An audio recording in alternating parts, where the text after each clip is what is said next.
Dear friends, today we'll talk about some important terms used in Vedic and philosophical literature. Without the proper knowledge of these terms, the spirituality propagated in Vedas, Upanishads, and other philosophical treatises, just like Yoga Darshan, cannot be properly understood. So these terms used more often than not are Chitta, Chitta, Mana, Buddhi, Ahankara, and Hridaya. So Mana is often translated into English as mind.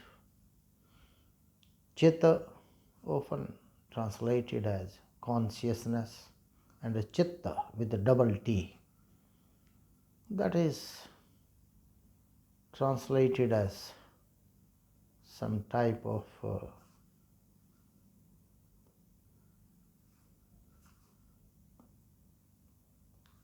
mind itself, just like mind, or Buddhi as intelligence, or Ahankara as ego, and the heart, the Hridaya, sometime as a heart or sometime as Chitta, you can say. So mostly people, they don't distinguish, they are not able to distinguish between Chitta and Hridaya. They think that Chitta and Hridaya are one and the same. And we are not able to distinguish between Chitta,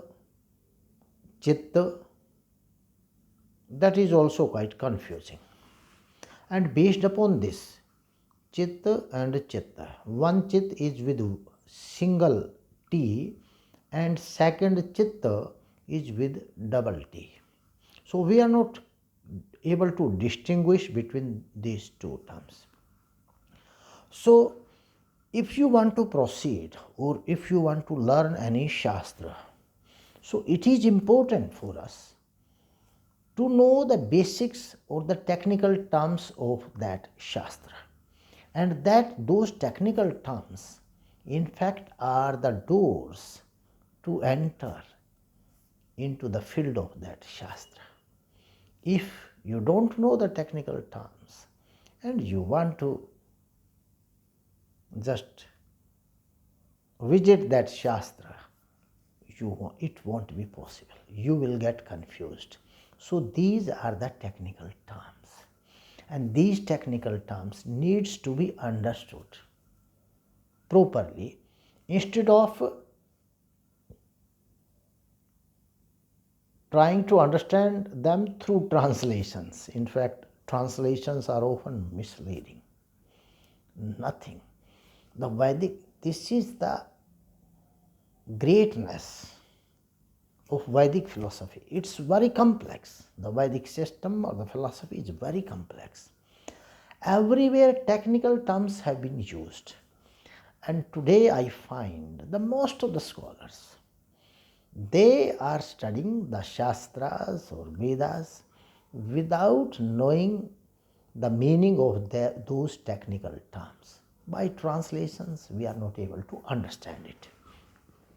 So my point here is that what is the difference between mind, mana, known as mind, chitta,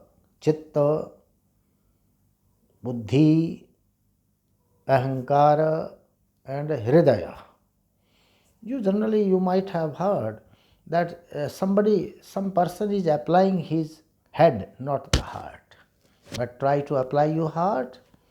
So head and heart, there are different things. Means a person who applies his head, that means he has no emotions, he has no feelings. And a person who always applies his heart and not heart means he is not rationality. He doesn't have any rationality or reasoning, but he is always emotional. So these things, heart and head, Hridaya, Chitta, Buddhi and Ahankara. So all these things together means Hridaya, Chitta, Ahankara, Buddhi and Man. They are known by one single word, the mana or the mind. Mind includes all these things in cursory sense, in superficial sense. You can just denote them with the help of the mind itself, because they are the part of the mind. They all of them just form the mind. These are, you can say, the different functions of the mind. Mind, somewhere it has emotions, it also has intelligence. So these are the different functions. Now we start one by one. First of all, I start from the end. The term is Ahankara. And Ahankara is generally translated as ego. Everybody says, oh, Ahankara is ego. Aham means I, my, me, like that we think. And Sankhya philosopher says, Aham word can only be applied to the Brahman. Nobody can apply this word to himself. When Krishna in yoga, in Gita says, aham eva karanam bhutanam, that means Brahman he is applying. Nobody has the power to apply aham to an individual, because your aham is not going to stay always. It has to be dissolved. And when the aham is dissolved, you merges yourself with Brahman. So the term Ahankara doesn't mean ego. Abhiman, Gaurav, like that you say, these are different terms, but these are not synonymous to Ahankara. Ahankara means sense of individuality. Ahankara means sense of individuality. And this Ahankara remains with the living beings as well as non-living beings.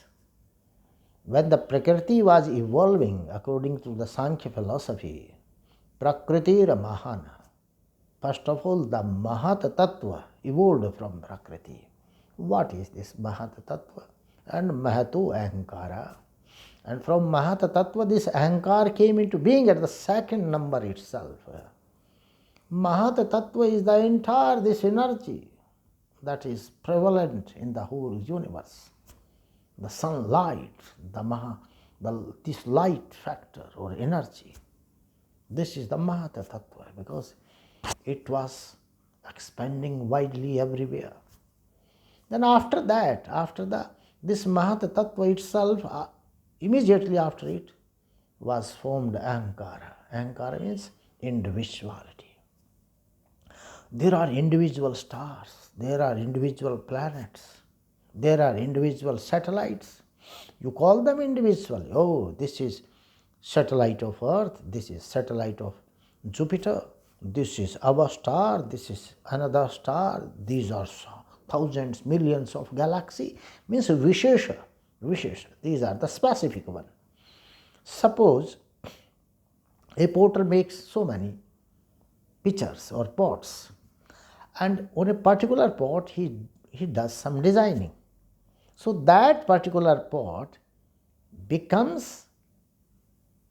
can be distinguished from others. That is the Visheshatva, the speciality. And that speciality is Ahankara. Everybody is special as compared to other. Nobody is common. Everybody is having special features and special habits. So that is individuality in human beings. That is why every individual being is known by a different name.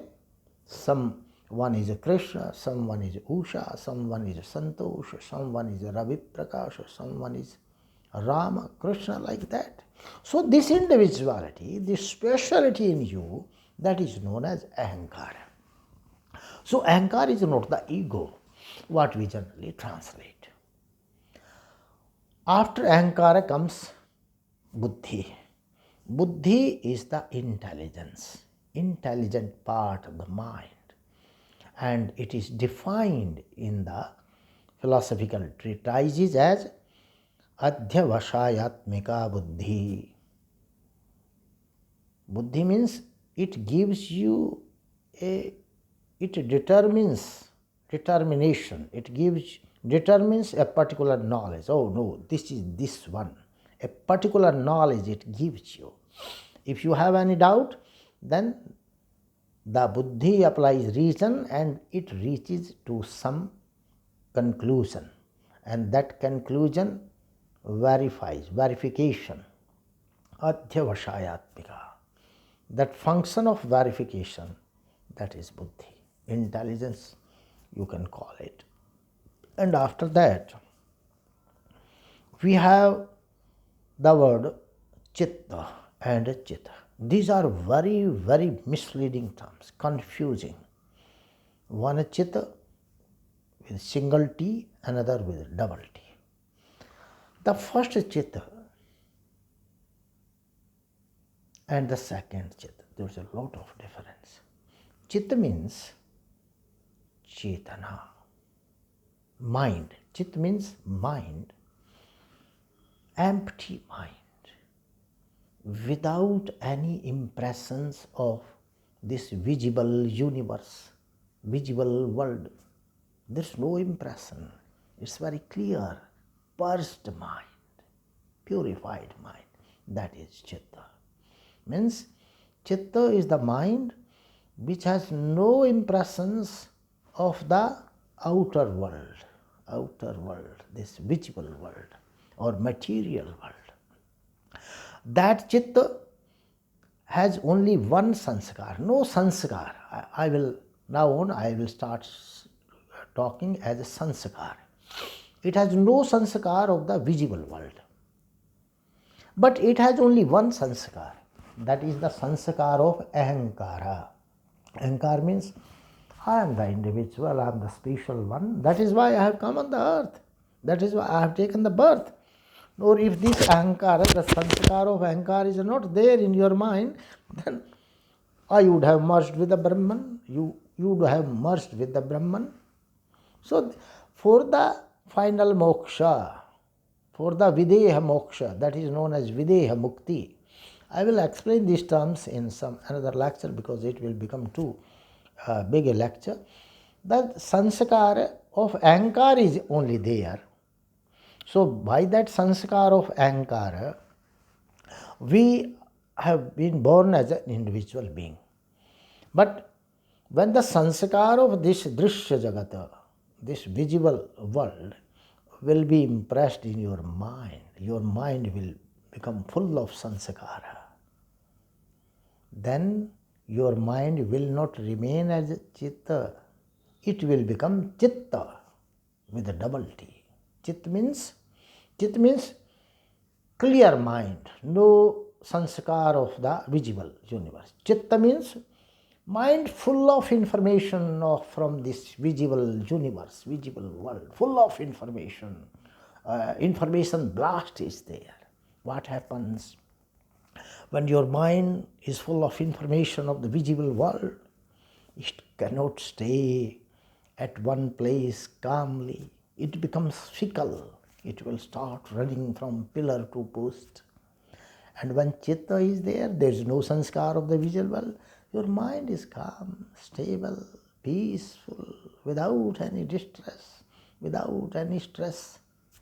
But as soon as it gets the store, it starts storing the information from the outer world, it becomes active, it becomes fickle, it starts running, just like a shopkeeper is there.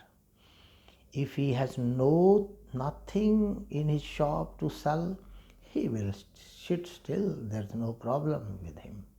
But if his shop is full of commodities, articles, then he will be busy in selling, purchasing. The customers will come and he will be busy attending them. So he is the most busy person by that time. Similarly, If your mind is free from all the sanskaras, it is calm, peaceful. But when it receives a lot of information or sanskaras of the outer world, it has to be very busy. And when it has the information from the outer world, it is not only busy, it starts suffering from pleasure and pain. I'm calling suffering from pleasure. Pleasure. Just enjoying pleasure is also a sort of suffering, because after that you will have to enjoy pain, and that is not bearable. You can't tolerate it. So it will be hit by pleasures and pains, pleasures and pains. So this chitta is very, very dangerous thing. And when Patanjali in his Yoga Darshan, he starts his Yoga Darshan, Ath Yoga Anushasana, and the second sutra, aphorism he gives, that is Yoga Chitta Vritti Nirodha. Patanjali says yoga means withdrawal of your mind. Chitta vritti, the vrittis of chitta, withdrawal of the vrittis of your chitta, the modifications of your mind from the external world. Withdraw. Generally, the scholars, they translated controlling mind, suppressing mind. Suppression, you can't suppress or control anything. If you will suppress or control something, then it will react. It will react with double power, double force. You can't control. So here nirodha means withdrawal of your mind from external world. That is chitta vritti. And if you are not able to withdraw your mind from the external world, what happens? Now, if you are able to withdraw your mind, what happens? Patanjali says, Tada drishtu swaruphe avasthanam. By that time, the drishta, the seeker, he is able to identify his true self. Swarupe, his own self is able to identify. And if you are not able to withdraw your mind from external world, what happens? Vritti sarupyam ittaratra. Otherwise, vritti sarupyam. You will start moving along with your vrittis of your mind. You will start following your mind. Your mind will tell you, no, you are not the soul, you are the physical body. You will start identifying yourself with the physical body, or you will start identifying yourself with the thoughts of the mind, and the mind will mislead you. He will take you somewhere else and he will tell you somewhere else, because it's just like a child without any guidance, without any restraint. He will keep you flying from one place to another place. So, this chitta, mind full of information, this is a great problem. Whenever the philosophical texts, they talk about chitta, that means mind with information. And whenever they say chitta, means mind without information of the external world. When a small child is born, what happens? His mind has no information of the external world from this present life, because he is a newly born. But his mind has the information whatever he gained from his past life. So the new information he has not stored.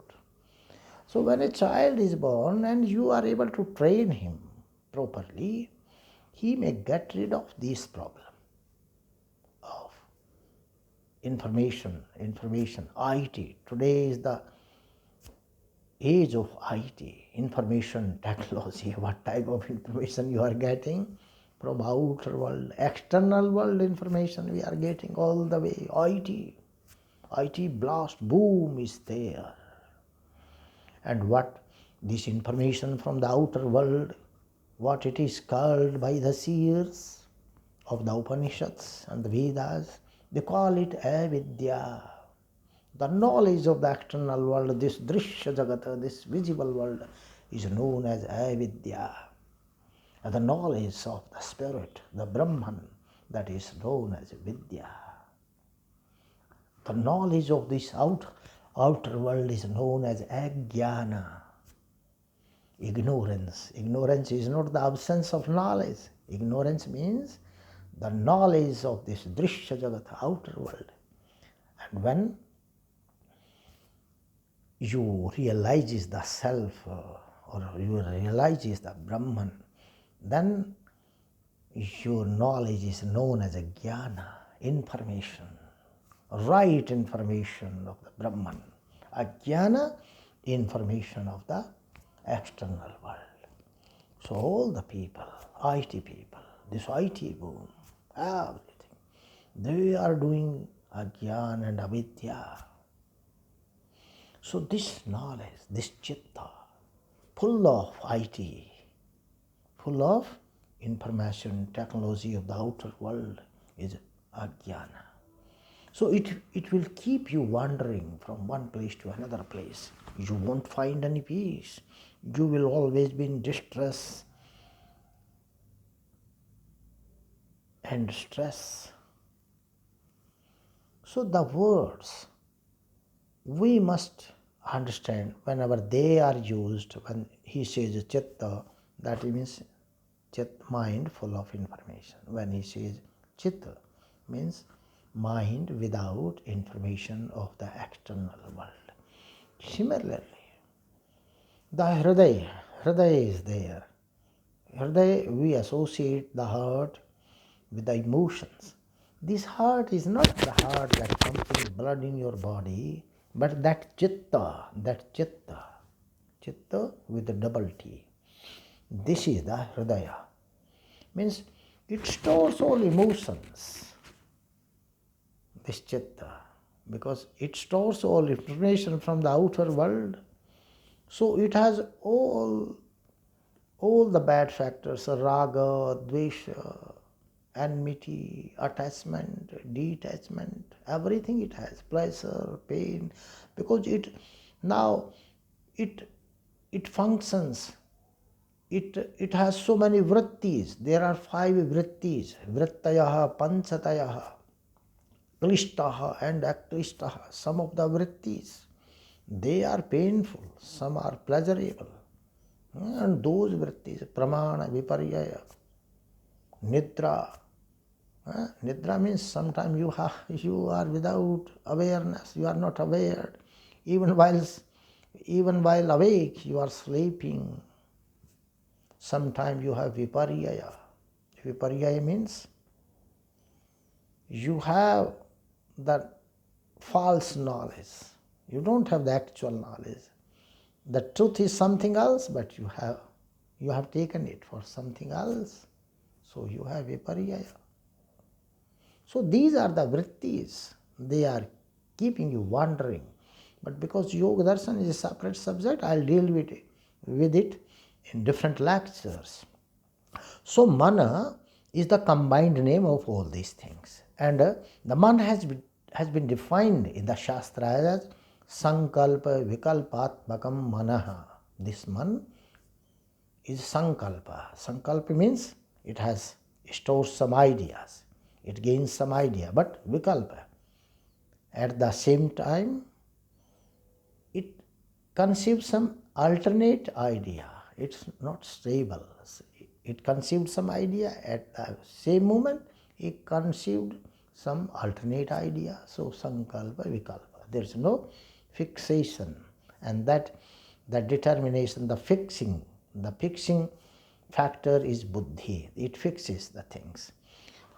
Mind, now you will ask how the mind gathers information, where this information comes from. Mind is the master. It's in Veda, it is known as Indra, and it has its servants working for him. Just like an officer is there, he controls everything sitting in his room. Similarly, the mind sitting in the body, it is controlling all the 5 indriyas. He is Indra because those sense organs, they are pertaining to mind. So he is controlling those indriyas. And those 5 windows, they are sending information to the mind from the external world and is gathering, and stockpile. He makes a stockpile, bigger stockpile. The higher the stockpile, the higher the fickleness in mind. The lower the stockpile, the lowest is the fickleness of mind. So it's gathering information. But that information is not particular one. He sends that information to his another channel, Buddhi. And Buddhi, with the help of Atman, soul, it defines, oh, this is what, this is that, this is what, this is that. And what happens? Your soul, Buddhi, and mind, it keeps calculating the outer world objects, defining outer world objects. It doesn't have to identify itself. So when mana, this mind, is withdrawn from the outer world, then only this information will decrease. And this information will take thousands of years in decreasing.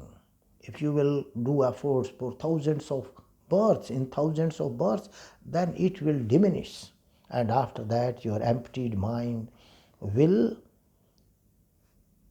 make you suitable just to realize your own true self.